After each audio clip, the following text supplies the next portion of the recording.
not expressing how you're feeling can be really damaging, especially when you're just tuning out and you're not in tune with your body or your mind, you know, where it's safer to just not feel what it is that you need to feel.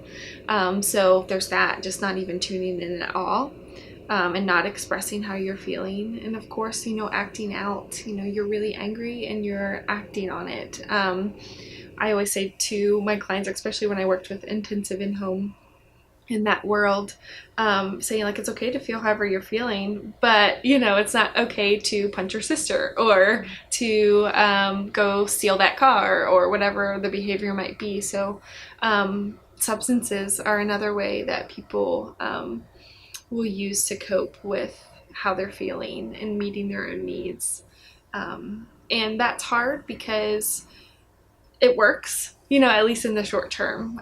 If I'm high or if I'm drunk, I'm not experiencing what it is I don't want to feel, but it always comes back, you know, and so then you get into that cycle, which of course we know can be very damaging to just your overall functioning and well-being.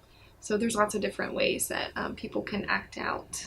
Just don't know how, well, one, they don't know what emotions are. Of course, they know that they're feeling a certain way and can probably identify what it feels like in their body, but they don't know like what to label this emotion or even how to channel it. So that's something that we need to teach them. I've even worked with adults before that weren't able to effectively identify how they were feeling because they just never did or never were taught.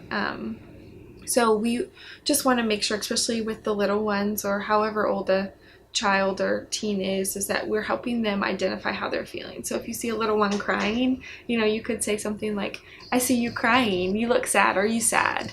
You know, and helping to label that for them and then helping them tune in to label it for themselves too. Because we want them to be able to identify and then express. And so that's a lot of training too, even with adults, teaching adults how to tune in with themselves, because we don't always do that. You know, we just kind of go on autopilot, especially if we have a trauma history. It might be scary to tune in with how we're feeling because it could be really overwhelming. So maybe even just teaching some relaxation techniques in order to handle those emotions that are really big and overwhelming are helpful for people of any age.